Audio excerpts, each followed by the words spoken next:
اے ایمان والو تقوی اختیار کرو اور سچے لوگوں کے ساتھ ہو جاؤ. وَكُونُوا مَعَ الصَّادِقِينَ.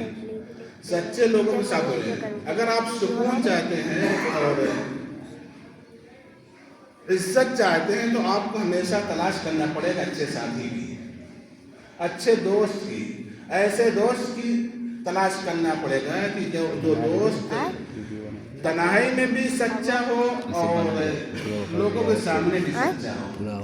ایسا دوست جو مجمع کے سامنے بھی سچا ہو اور تنہائی میں بھی سچا ہو, رات کے اندھیرے میں بھی سچا ہو اور دن کے اجالے میں بھی سچا ہو. بہت سے لوگ ایسے ہوتے ہیں جو لوگوں کے سامنے سچے ہوتے ہیں لیکن جب اکیلے میں ہوتے ہیں جہاں ان کو کوئی دیکھنے والا نہیں ہوتا تو پھر وہ سچائی ان سے دور ہو جاتی ہے.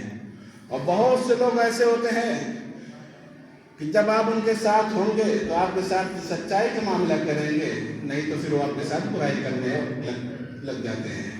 تو وَكُونُوا مَعَ الصَّادِقِينَ. ایسے لوگوں کو دوست بنائیے, ایسے لوگوں کو ہم سفر بنائیے, ایسے لوگوں کے ساتھ اٹھنا بیٹھنا آپ بنائیے جو سچی بات بولے, جو سچ بولے. حضرت ابوبکر صدیق رضی اللہ تعالی عنہ کے بارے میں آتا ہے کہ وہ اپنی زبان کو بسا اوقات پکڑ کے کھینچتے تھے. کون کھینچ رہے ہیں؟ صدیق اکبر کھینچ رہے ہیں جو نبی کے بعد سب سے زیادہ افضل ہیں, نبیوں کے بعد سب سے زیادہ افضل ہیں, جن کے بارے میں اللہ کے نبی سرکار دو عالم صلی اللہ علیہ وسلم نے ارشاد فرمایا کہ دنیا میں نے ہر ایک کا قرض ادا کر دیا. جس نے میرے ساتھ احسان کا معاملہ کیا میں نے اس کا حق ادا کر دیا, لیکن صدیق اکبر ان کا احسان کا جو بدلہ ہے میں نہیں ادا کر سکتا. ان کا بدلہ کون دے گا؟ اللہ تعالیٰ ہی ادا کر سکتا, میں نہیں ادا کر سکتا ہے. ایسا شخص, ایسی ذات اور خلیفہ اول اپنی زبان پکڑ کے کھینچتا کہتا ہے اس زبان کی وجہ سے بہت سے لوگ جہنم میں جائیں گے. اے کاش کہ میں انسان نہ ہوتا, کوئی چرند پرند ہوتا ہے, کوئی درخت ہوتا ہے جس سے کوئی سوال نہ کیا جاتا ہے, جس کے بارے میں آدمی شبہ بھی نہیں کر سکتا, جن کے بارے میں اللہ کے نبی سرکار دو عالم صلی اللہ علیہ وسلم دنیا کے اندر بشارت سنا کے گئے ہیں کہ تم جنتی ہو. وہ شخص اپنی زبان پکڑ کے کھینچتا ہے, کہتا ہے کہ کاش کہ میں انسان نہ بنایا جاتا, میں درخت بنایا جاتا, میں چرند پرند کوئی جانور بنا دیا جاتا, لیکن انسان نہ بنایا جاتا.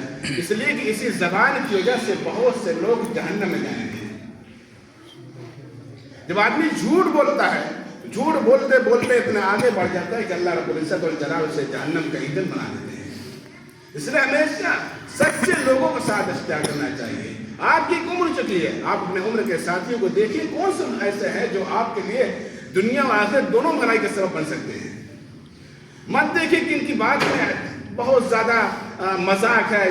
کون سے ایسے لوگ ہیں جن کے بعد بیٹھنے سے آپ کا ٹائم پاس ہوتا ہے؟ ایسے لوگوں کو کبھی مت بنائیے اپنا دوست جو ٹائم پاس ہو. ایسے لوگ کو اپنا ساتھی بنائیے, ایسے لوگ کو اپنا دوست بنائیے جن کے پاس بیٹھنے سے اللہ رب العزت والجلال کی یاد آ جائے, جن کے پاس بیٹھنے سے آپ کو سکون مل جائے, جن کے پاس بیٹھنے سے آپ کو عزت ملے, جن کے پاس بیٹھنے سے آپ دین کے قریب ہوں. ایسے لوگوں کو اپنا دوست بنائیے, ایسے لوگوں کو اپنا ساتھی بنائیے. جب ایسے لوگوں کو آپ اپنا ساتھی بنائیں گے تو آپ اپنے گھر کی تربیت اچھی کر سکتے ہیں, اپنے گھر والوں کی تربیت اچھی کر سکتے ہیں, اپنے گھر والوں کی دیکھ ریکھ کر سکتے ہیں. اور اگر اللہ والے لوگوں کو اپنا دوست بنا لیا, ایسے لوگوں کو اپنا دوست بنا لیا جن کا دنیا میں پیدا ہونے کے کوئی مقصد ہی نہیں سمجھ میں آ رہا ہے کہ میں کس لیے پیدا کیا گیا, میں صرف مسکرہ کے لیے پیدا کیا گیا, میں صرف ہنسی مذاق کرنے کے لیے پیدا کیا, میں صرف دوسروں کو خوش کرنے کے لیے پیدا کیا گیا. نہیں دیکھتا اس خوشی کے اندر کتنے لوگوں کا دل ٹوٹتا ہے. آپ کو ہنسا دیا, بول دیا فلاں آدمی تو فلاں چور ہے, فلاں آدمی تو ایسا, آپ تو ہنسی اس کے ساتھ, لیکن اس لفظ کے اندر اتنا درد چھپا ہے. اس درد کی وجہ سے اللہ کے نبی سرکار دو عالم صلی اللہ علیہ وسلم نے ارشاد فرمایا کہ انسان کی عزت اور انسان کی قدر قیمت خانہ کعبہ یعنی بیت اللہ سے زیادہ ہے. آپ نے کسی کو اسے عیب لگا دیا, آپ اپنے ساتھیوں سے ہنسی مذاق کر لیے, آپ کو کچھ اندازہ نہیں ہوا, کچھ پتہ نہیں چلا, لیکن اس کی وجہ سے آپ جہنم کی ایندھن بن سکتے میرے دوست. صدیق اکبر رضی اللہ تعالیٰ عنہ جو خلیفہ اول ہیں, جو حضرت محمد عربی صلی اللہ علیہ وسلم کے دوست ہیں, جو ہر وقت آپ کے ساتھ رہنے والے ہیں, جن کے بارے میں اللہ کے نبی دنیا بشارت سناتی ہے, انہوں نے کیا کہا؟ کاش کہ میں چرند پرند بنایا جاتا.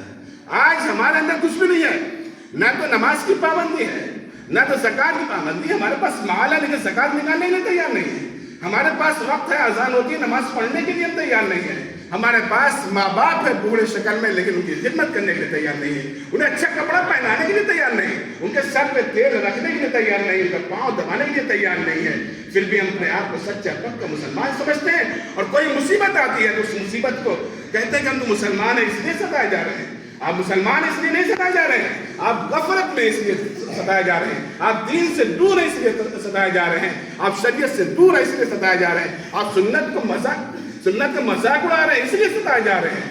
آپ صحابہ کرام کی زندگی کا مطالعہ کیجئے، صحابہ کرام اس دور میں کتنے تھے؟ ہم سے بہت کم تھے، لیکن انہوں نے سنت کو مضبوطی سے پکڑ رکھا تھا، دین کو مضبوطی سے پکڑ رکھا تھا، پوری دنیا ان کے قدموں کے نیچے تھی۔ کیا آپ نے حذیفہ بن یمان رضی اللہ تعالیٰ کا واقعہ نہیں سنا؟ جب آپ کس طرح کے دربار میں گئے ہیں، کھانا کھانے کے لیے جب دسترخوان لگایا جاتا ہے، کھانا کھانے کے لیے تیار ہو جاتا ہے، کھانا لقمہ ان کے ہاتھ سے گر جاتا ہے، اس کو اٹھا کے کھانے لگتے ہیں، پکڑ کے ایک آدمی چمڑی لگا کے پوچھتا ہے کہ آپ کہاں بیٹھے ہیں؟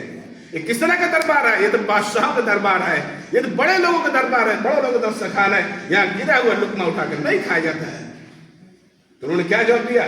اترک سنت لہؤلاء الحمقاء، آج تو ہم اپنے سر پر ٹوپی رکھنے کے تیار نہیں ہیں، کہیں لوگ سمجھ جائیں گے دوسرے مسلمان ہے، مسلمان بتلانے میں ہمیں شرم آتی ہے، سفر میں جاتے ہیں ایسا لباس پہن کے جاتے ہیں کہ پتہ نہ چل جائے گا کہیں مسلمان ہیں۔ انہوں نے کیا کہا؟ صرف گرا ہوا لقمہ اٹھانے کے لیے ان بغل والا آدمی منع کرتا، انہوں نے کہا کہ نہیں یہ چھوٹی سی بھی سنت ہو لیکن میں سنت کو نہیں چھوڑ سکتا، یہ میرے محبوب کی سنت ہے۔ ان احمقوں کی وجہ سے، ان بیوقوفوں کی وجہ سے میں اپنے محبوب کی سنت کو چھوڑ دوں؟ عثمان غنی رضی اللہ تعالیٰ جب آپ علیہ السلام کے الچی اور قاصد بن کر مکہ مکرمہ میں جاتے ہیں، اپنے چچا زاد بھائی کے گھر رات قیام کرتے ہیں، صبح میں جب جاتے ہیں وہاں کے جو مالدار اور سردار لوگوں سے ملاقات کے لیے، تو ان کا جو پیجامہ تھا، ان کی جو لنگی تھی وہ ٹخنا سے نیچے تھی، ان کے بھائیوں نے کہا کہ آپ اوپر اٹھا لیجیے، انہوں نے کہا نہ ہاکذا یدار نبی علیہ السلام، میں کبھی نہیں ایسا کر سکتا، میری لنگی جیسی اوپر ہے ایسے ہی اوپر رہے گی، نیچے نہیں ہو سکتی، اس لیے کہ میں نے اپنے سرکار دو عالم صلی اللہ علیہ وسلم کو ایسے ہی لنگی پہنتے ہوئے دیکھا ہے۔ کیا وہ دنیا میں ذلیل ہوئے؟ کیا صحابہ کرام کی دنیا میں کوئی عزت کوئی وقار نہیں تھا؟ وہ چند تھے لیکن پوری دنیا پر حکومت کر کے چلے گئے۔ حضرت عمر فاروق رضی اللہ تعالیٰ عنہ 24 لاکھ مربع کلومیٹر پر حکومت کر کے چلے گئے۔ جب آئے ان کے پاس لوگ دیکھنے کے لیے دیکھے کیسا مسلمانوں کے بادشاہ، دیکھتے ہیں کہ پھٹا پرانے کپڑا پہنے ہوئے ہیں۔ آج ہم فخر کرتے ہیں اچھا کپڑا پہننے کے بعد، نہیں، اچھا کپڑا پہننے کے بعد آپ کو فخر نہیں ہونا چاہیے، آپ کو اچھے انسان بننے کے بعد فخر ہونا چاہیے، اچھی تربیت کرنے کے بعد آپ کو فخر کرنی چاہیے، اپنے گھر والوں کو اچھی دیکھ ریکھ کرنے کے بعد آپ کو فخر ہونی چاہیے۔ اچھا لباس پہننا فخر کی بات نہیں ہے، اچھا پگار بنا لینا فخر کی بات نہیں ہے، اپنے لڑکوں کی تعلیم و تربیت پر زور دینا یہ فخر کی بات ہے۔ وقت ہے اپنے آپ کو بدلنے کی ضرورت ہے، اپنے آپ کو سدھارنے کی ضرورت ہے، اپنے آپ کو دین کا تابع اور دین کا حامی مددگار بننے کی ضرورت ہے، تبھی اللہ رب العزت والجلال کی مدد آ سکتی ہے۔ تو ہم جب بھی اپنا دوست